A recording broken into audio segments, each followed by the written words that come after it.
Hello and welcome to episode 42 of Catholic Moments, the podcast from CatholicMom.com, where we talk about all things faith, family, and fun from a Catholic perspective.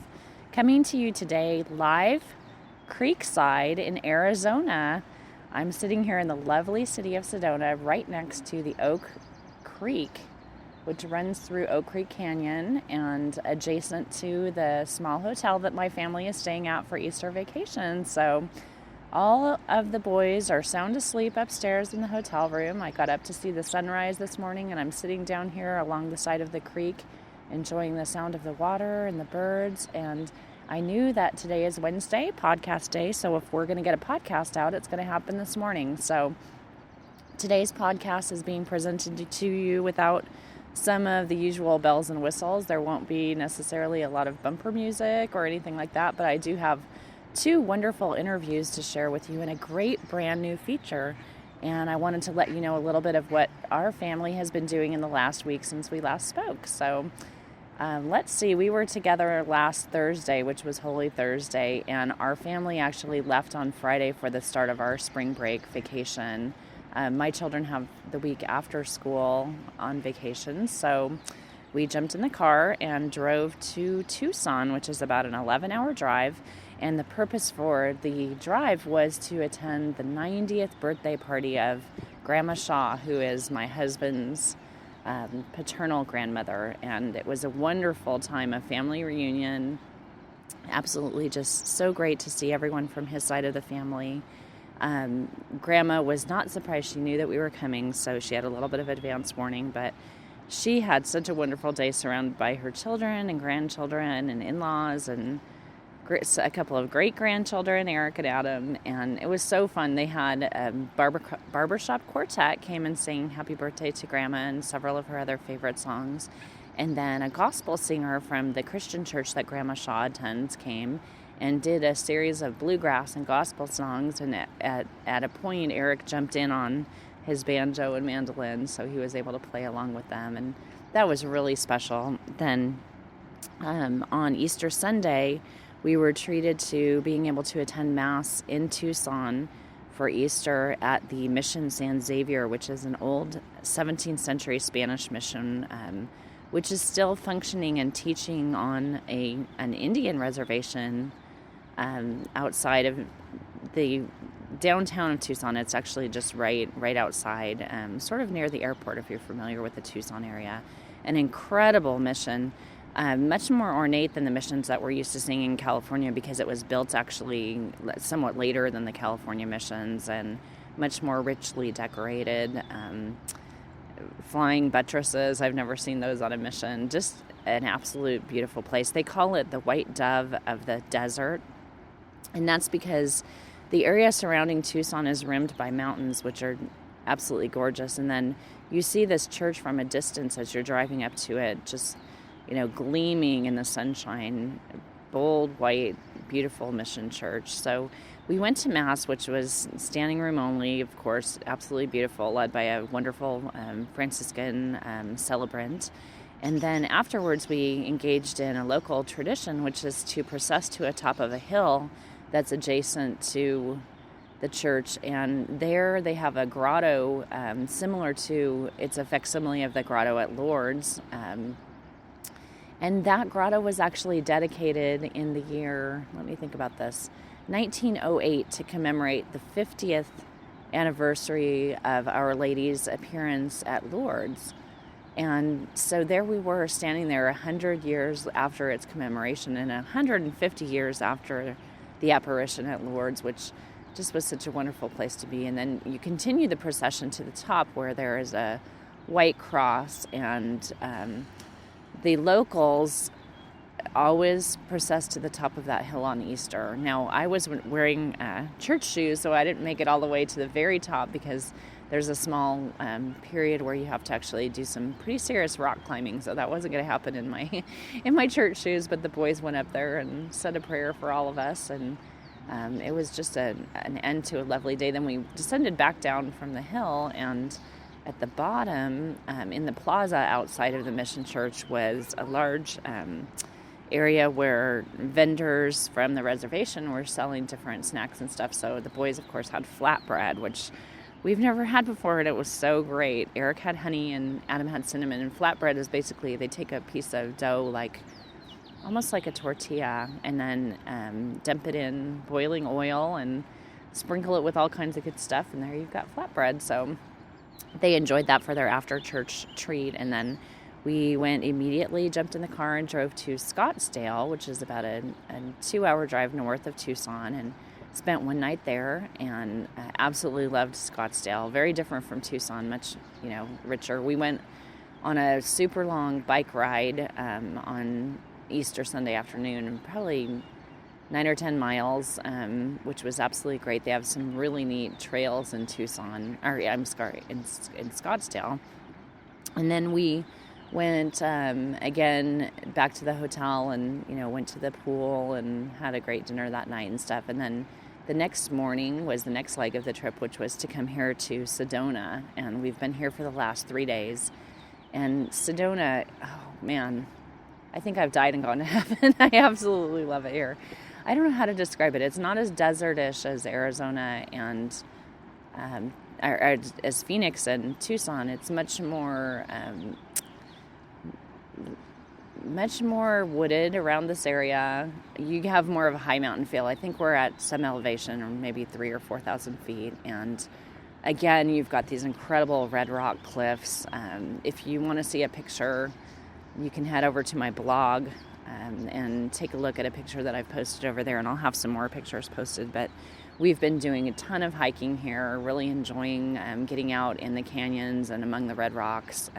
My running shoes are now stained red from all the hiking. Another highlight here was going to a lovely place called the Chapel of the Holy Cross, and that was built in 1956 and is built right up into the side of the Red Rock Canyons, and is dominated by this massive, probably 7-story concrete cross built into the side of the chapel. So when you look at it from the road, all you see is this huge cross rising up against the red rocks of the hills, and it's just a stunning piece of architecture. You go inside and it's very serene. Unfortunately, it's not a working church at this point. I don't know what why that is, but they don't have masses here, so there's no tabernacle, and I missed that. I felt a little bit sad for that it wasn't some place where we could attend Mass. They have Taizé services, but we weren't here for that.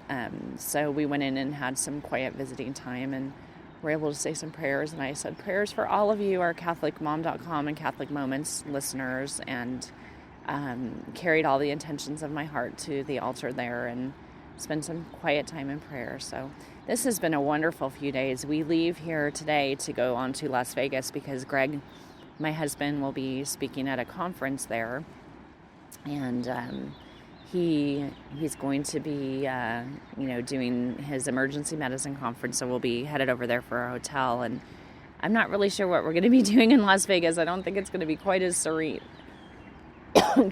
quite as serene as the last few days. Okay, over the choking there. Sorry about that, folks. This is live podcasting, not edited podcasting. Anyway, so we're headed over to Las Vegas, and we'll have a few days there till Sunday, and then we'll head back home and back to the normal schedule. So that's what we've been up to. I hope your Easter was wonderful. I was a little bit sad that we weren't able to attend all of the events of the Triduum. I was able to go to Mass at home on Holy Thursday, but I missed, we were traveling on Friday, and I missed being able to, participate in our events at home. And then Saturday night, I would normally attend our Easter Vigil at home, but we're on the road. So I'm so happy for all of you who may have joined the church this year through the Easter Vigil, and we welcome you, and we're so thrilled for your participation in our church. So that's the events of the last week. Wanted to let you know that I did have a little bit of feedback from you, but I'm going to share it for next week because I don't have my printer, and it's a little tough to get, email while I'm here on vacation. So we'll be sharing feedback next week, but I want to thank those of you who wrote in, and I do ask that you do send me your feedback because it is very important to me. And I do want to thank my 2 newest friends on Facebook, which is Josephine and Kristen, both of whom sent me extremely nice emails. And I want to thank you guys for being my friends on Facebook, and hope to get to know you over there. And if you want to follow me on Facebook, there are links all over our website at catholicmoments.com where you can find my Facebook profile. And if you're not there, it's a fun place to be. Lots of your favorite Catholic podcasters are there, and I think you'll really enjoy it. And one more little announcement is that we do have one contest going on, which is lasting until April 9th, so you do have a couple of weeks to get in your entry for this one, and that's to win a hardcover copy autographed by the author of Milo and the Green Wagon. And this is a wonderful children's book that focuses on the concept of community service, and it features Milo, which is one of CatholicMom.com's favorite characters, and it was written, of course, by Lisa Umina, who is a great friend of CatholicMom.com and the Catholic Moments podcast. And one other thing that I wanted to just let you know was that in this podcast today, I'm going to feature, and it's coming up in just a moment, a wonderful new feature that has been created by a very special friend of mine. It's Deacon Tom Fox, and Deacon Tom has been writing for the website for some time, and of course has his own website at deacontomonline.com. But I've asked him to share some of his wisdom with us in the form of some brief audio segments that we'll be sharing on CatholicMom.com. So I'm so happy today to be able to unveil the very first Catholic Deacon Moment by Deacon Tom Fox, and I hope you enjoy it.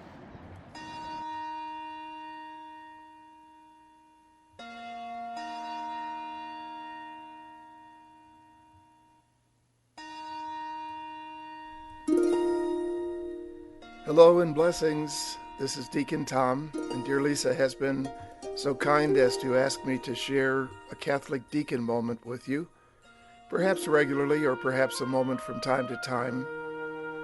And this first moment is about just that, about decision making when we have just a moment. Recently there was a TV program to test whether most people are good Samaritans. Here's what they did.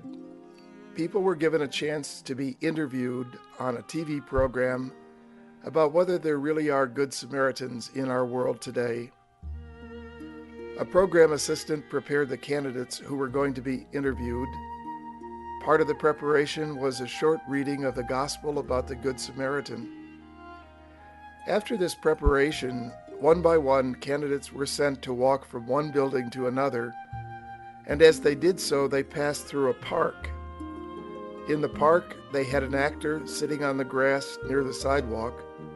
The actor was crying and barefoot, a person obviously in distress. And coincidentally, this was happening as the candidates for the Good Samaritan show were walking past this scene. I hope you get the picture and get the idea that this was to test what would be the reaction of people passing by someone in some sort of a problem state. What do you think the results of this test were? Hardly anyone stopped. Most of the people flunked this set-up test. They averted their attention, or all of a sudden they became busy with papers as they continued to walk by, or they started adjusting their iPod, whatever. There were a few people who stopped and behaved like the Good Samaritan that we were all called to be. I think I might have flunked this test, although in my heart I want to be a decent Samaritan. Maybe race and gender would be factors in how I would act if I saw someone in distress. How about you? Sometimes I think God gives us a moment when someone in the family or a neighbor needs a Good Samaritan. In that moment, we are called upon to make a decision, to do a good and loving thing for someone. Or do we become preoccupied with laundry or our iPod? The message for today's Catholic Deacon Moment is that life offers us small moments, many special moments of actual grace. In God's ways, He asks us if we can spare a moment, and I sure hope the Lord marks on a curve. This is Deacon Tom. Blessings.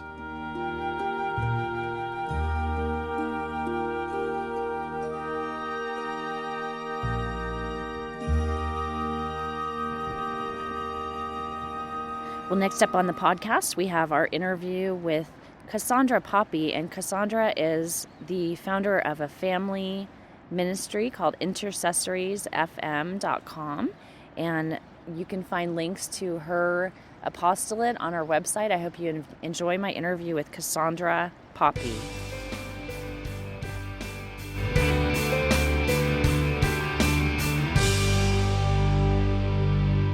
And my guest today on our Catholic Moments podcast is Cassandra Poppe, and Cassandra and her husband have created a wonderful product through their ministry, the Intercessories Family Ministry. How are you today, Cassandra? I'm doing just fine, thank you. Great. Why don't you start off by letting our listeners know a little bit more about yourself and your family? Well, I am a cradle Catholic, although I consider myself a revert to the faith. I kind of did that 10 to 15 year leave of the faith during my my teen and 20 years. Mm-hmm. And I am now married and fully back with the church, thanks to my husband, who is a Catholic convert. We have, I guess you can say, 5 children. I'm pregnant with my 5th right now. How exciting. And Congratulations. yes, this one's a little bit of a surprise, but those are usually the biggest blessing of all. Oh, they are. And you're due any time now, right? Or when is your due date? I've spoken with so many pregnant Catholic moms lately that everybody's getting confused. When are we expecting number 6? I'm due in June. Oh. About mid-June. Well, congratulations. Well, thank you. And how old are the other kids? What are the ages of your I have a 13-year-old son, Mm-hmm. a 10-year-old daughter, Uh-huh. an 8-year-old daughter Mm-hmm. who is about to receive her first reconciliation in communion. Oh, how exciting. Yeah, and a 6-year-old son. Great. Well, this baby's going to have a lot of helpers around the house. That's great. And you are a homeschooling mother as well, right? Yes. We live in Oklahoma. Oklahoma has one of the best homeschooling laws in the country, which is one of the main reasons why we moved here.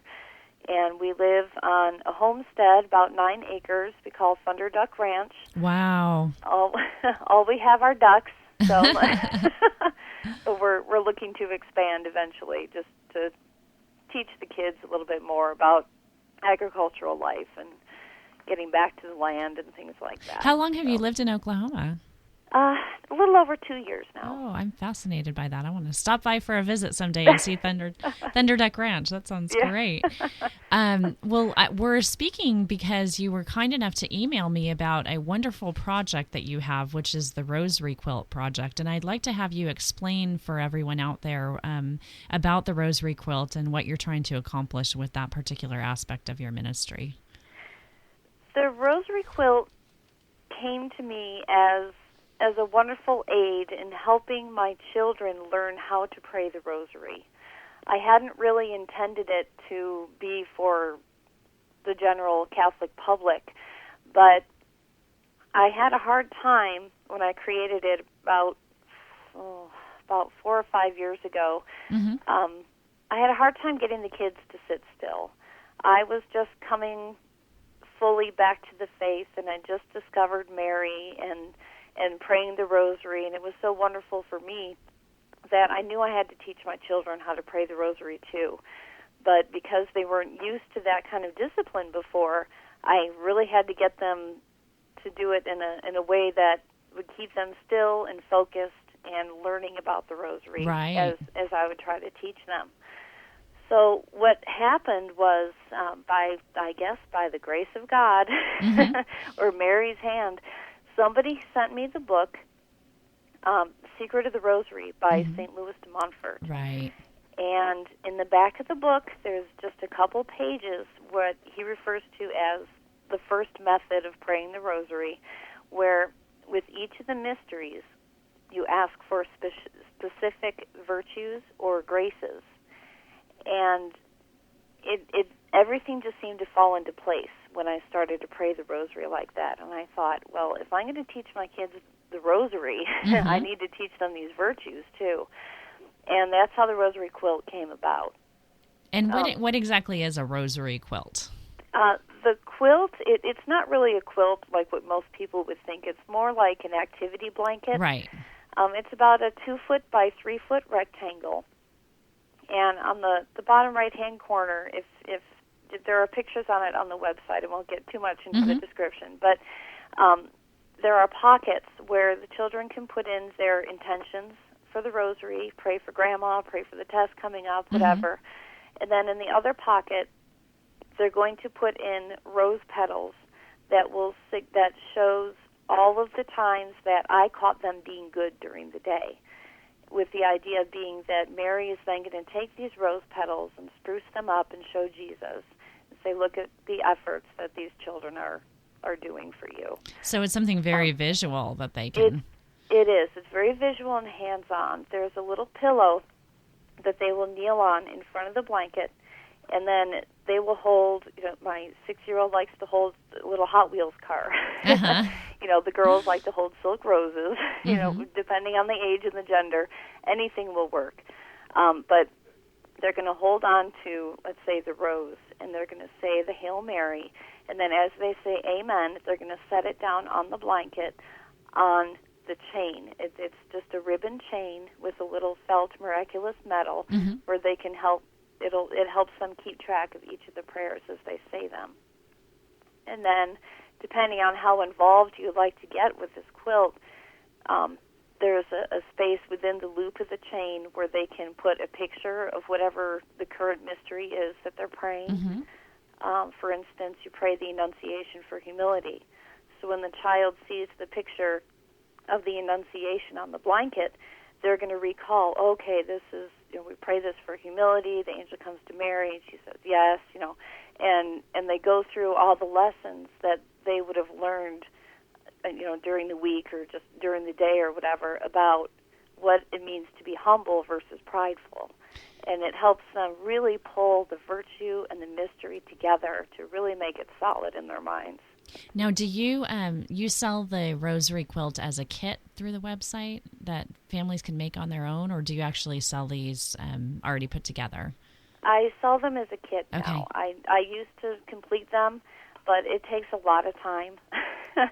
and I found that a lot of times the kids they'll have more buy-in into it, and they'll get more excited about it if they get to put them together themselves, or work with Mom or Grandma or Dad or whomever's going to help them put it together. They put more of themselves into it. Right. Now, being a novice sewer, as I am, seamstress that can do basically straight lines on my sewing machine, how much skill is involved in taking your kit and actually creating the finished product of that quilt? Because you say quilt to me, and I'm like, oh my gosh, I don't think I could ever do that. But is it pretty basic? It's very basic. The pockets, everything the child can really do themselves, except for maybe they won't be able to cut out the shapes of the miraculous metal on the felt. They might need some help with that. But everything can be glued if great. you need to. It's better. You can put some reinforcing stitches along the chain of the rosary on the blanket just to help keep it into place. And the pockets themselves, depending on how often you use them and how good your child is, if you're just jamming in a whole bunch of petals in there, you might want to sew around the edges, too, of the pockets. But it's really very simple. Great. Gluing, I think I can do. So. Yes. And that just probably, we have a lot of dads who listen to the podcast as well, and that probably just brought them back into the fold, knowing that they don't actually have to sit at a sewing machine and quilt. And now another one of your projects that you offer, or that you're going to be offering, is the Pen Pal Saints project. And can you just let our listeners know a little bit more about that project? Sure. That is a project that is going to have its grand debut in July of this year. I have really fallen in love with the saints. When I read scripture, I'm very inspired, but I always got this sense of, well, Jesus did that, but he was God. And I'm nowhere near being God, and I always kind of felt this little bit of a barrier, between, of course he could do it, but it's a lot harder for me. Right. So I would turn to the saints, and I've found that in my readings, I'm so inspired by certain saints who have really touched me, just because either their life was so similar to mine, or maybe they struggle with the same problem that I struggle with, or something. But they've really helped me to move forward in my faith journey. And so many children these days don't know about the saints. Right. St. Patrick's Day is when you wear green, and Yeah. you try to catch a leprechaun. It's stuff like that. It's very sad to me that they don't know about these wonderful role models that they could have. So what we have done is, and still in the process, because there's so many wonderful saints to choose from, is we're compiling a list of inspirational saints that would be very appropriate for children from about 2nd to 5th grade, where these kids can really learn more about their faith through the saints, as if the saint were a pen pal of theirs. Okay. Where twice a month the child will receive a letter from a saint. The first part of the letter would be a little bit about the historical background. Hello, I'm writing to you from 300 A.D. Rome, a little bit about who might be running the country at the time, and if there are any persecutions going on. And then after that little introductory, we'll tell a little story about something that happened to the saint. Some of them would be well-known stories, Right. and some of them might be some of the less known stories that I always find more fascinating. It's like, I never heard that one before. Excuse me. And then at the end of the letter, it's going to, the saint is going to encourage the child to do something in imitation of the saint. If there's a saint who practiced great humility or great charity, he or she will encourage the child to keep it going. I may be martyred tonight, Right. but you can keep this going and keep living. Keep bringing people to the church as I have done. It sounds like just a wonderful resource. It's really neat. We've been working with a school here in Arkansas, and my husband goes in on different saint days, and he'll dress up as one of the saints and give a little 5-minute presentation. Oh, that's great. Hand out medals and cards and stuff. And we started doing the Saints Pen Pal program for St. Valentine's Day. And the 5th grade class received these letters, and they got either a holy card of St. Valentine's or a medal. And the kids absolutely loved it. I mean, it was better than all the, the doves and the cupids, and right? Stuff Exactly. like that. Candy hearts with cute sayings on them. Well, how can people find out about your ministries and these different projects if they want to participate with you? We have a website. That's www.intercessories-fm.com. And intercessories, it's kind of, I think we made it up. I can't find it in the dictionary. So that's spelled. Works for me. Yeah. INTERCESSORIES. Great. And then a dash, and then F as in family, M as in ministry. Okay. Well, we will definitely have a link to that in our show notes as well for anybody who wants to head over and look at these resources. And I'm assuming that even though the project for the Pen Pals doesn't start until July, that you're interested in having people contact you now if they'd like to take part in that. Right. That would be a great first communion gift to give to a child. I think that's really a special idea. Well, are there any additional comments that you'd like to share with our listening audience before we let you get back to your 5 homeschoolers? Well, all I can say is pray the rosary. That's why we started this whole thing, is to get families back to the faith and back to family prayer and just start to really live the faith. There's so many wonderful things about our faith that just seems to be lost these days. with the pen pal saints, to reintroduce the saints to yourself and to your kids, and really start to celebrate their feast days throughout the year. And it's just such a wonderful experience. I highly recommend it. Well, Cassandra, I want to thank you for your time, and for those who are interested in this, please do visit the Intercessories Family Ministry website, where you can also find some tremendous help on reinforcing the concept of domestic church within your own home. I wish we had more time with you today, but unfortunately we don't. And that's another concept that is very well covered over there on the website. And I want to invite everybody to take a look at that. And Cassandra, I just thank you for your time. And I will keep you in my prayers as I pray my rosary today. And I'd ask that you do the same for myself and for all of our listeners. Absolutely. Have a great day. Thank you. You too.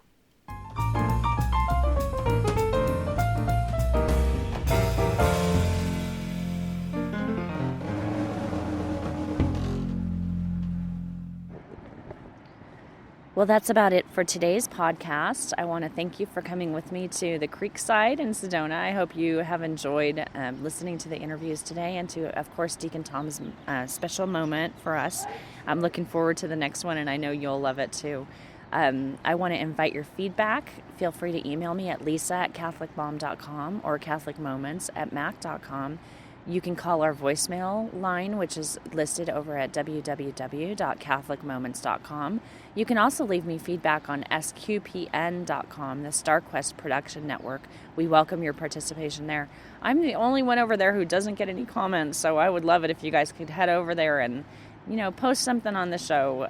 Let me know that you're out there listening. And going to close off today's podcast with a song that was written by Mark Mallet. And of course, this weekend we anticipate Divine Mercy Sunday, which is a very special liturgical celebration on our calendar.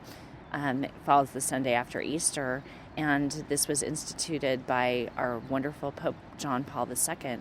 And so I'm going to close today's podcast with this song by Mark Mallet, which is a beautiful tribute to Pope John Paul II. And I'd like to invite you as well to visit the video that accompanies this song. It's a very moving tribute with wonderful photographs and footage of Pope John Paul II. So I hope that all of you enjoy a wonderful week, and that you'll join me again next week, where I'll be back in my studio, and we'll probably be missing the birds and the sounds of the creek, but we'll be back to normal next week. And until then, I wish all of you the very best for a wonderful week. God bless, and bye-bye.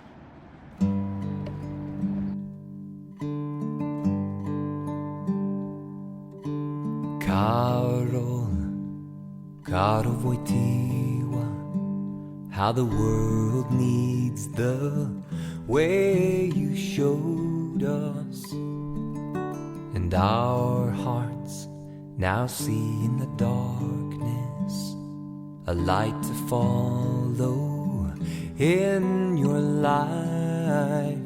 You gave us Jesus, Jesus the way, light of the world and hope for our day.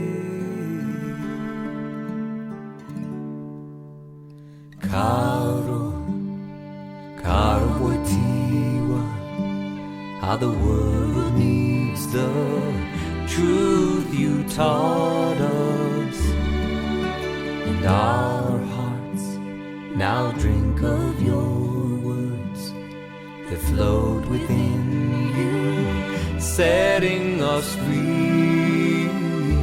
You gave us Jesus, Jesus the true, salt of the earth, love that renews.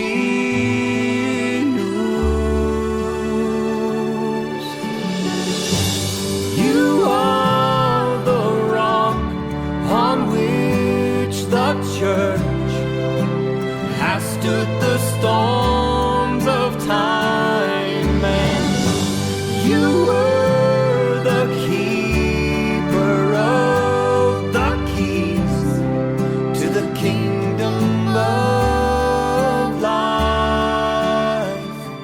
You gave your life for the bride.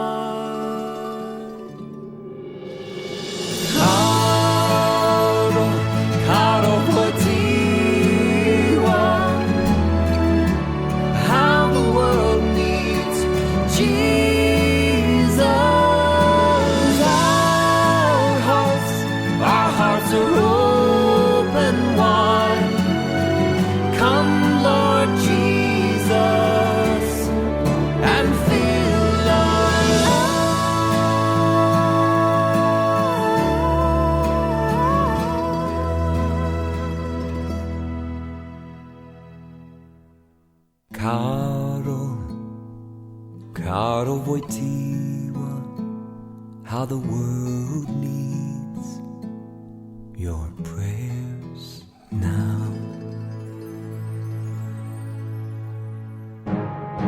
SQPN, the best in Catholic podcasting.